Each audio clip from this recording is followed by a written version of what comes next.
A solid first move that leads several good openings. Controlling the center with an active knight. Controlling the d5 square and leaving space for the knight to develop on the c3 square. e6 opens up a line for the dark-squared bishop and prepares to castle quickly, while preparing to push a pawn to d5 and recapture with a pawn if captured. Knight c3 develops the knight to fight for the e4 square and to control d5. A flexible move that develops the bishop and pins the knight. e3 supports the d4 pawn and allows the light-squared bishop and queen to develop. Castling gets the king out of the center and activates the rook. This kicks a bishop. This is the only good move. This forces the opponent to double pawns. A straightforward recapture. The bishop is ready to be developed to an active square, developing the bishop and increasing influence in the center. This threatens to win a rook by trapping a piece. This stops the opponent from being able to win a rook by trapping a piece. This strikes at the center to fight for space. Very precise. Black develops the knight and attacks the center. The better move was to add a defender to a vulnerable pawn.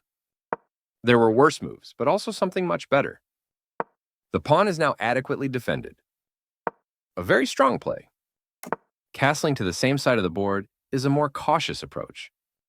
This threatens to tactically win a pawn. This stops the opponent from being able to tactically win a pawn.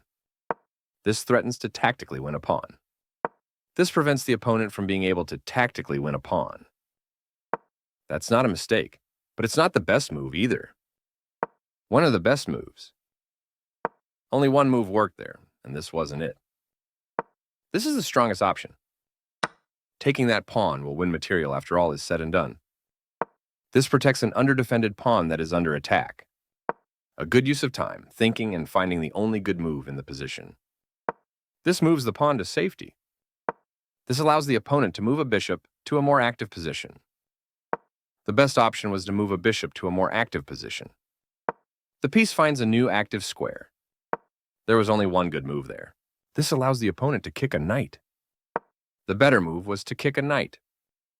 This threatens to capture a knight and win material after the follow-up trades. This prevents the opponent from being able to win material through a tactic. This stops the opponent from being able to tactically win a knight. Only one move worked there, and this wasn't it. There was only one good move there, and Black did not spend enough time trying to find it. Advancing the pawns in front of the king can compromise the king's safety. This missed an opportunity to punish a mistake. The knight is kicked by a pawn and must now move or be captured. This wins material. The pawn is now passed because it can no longer be challenged by pawns as it tries to promote. The best option was to block an attack on a vulnerable pawn. This threatens to tactically win a queen. The bishop finds a new active square. This maintains the balance in material with a good trade. Now Black can't stop White from winning material if they make the right moves. Sacrificing the rook was the right idea. This captures a rook and eliminates a threat. Now White can't stop Black from winning a knight if they make the right moves. The best option was to recapture a piece. That X-ray attack will win material for Black. This avoids clear danger. Capturing that rook wins material. A straightforward recapture.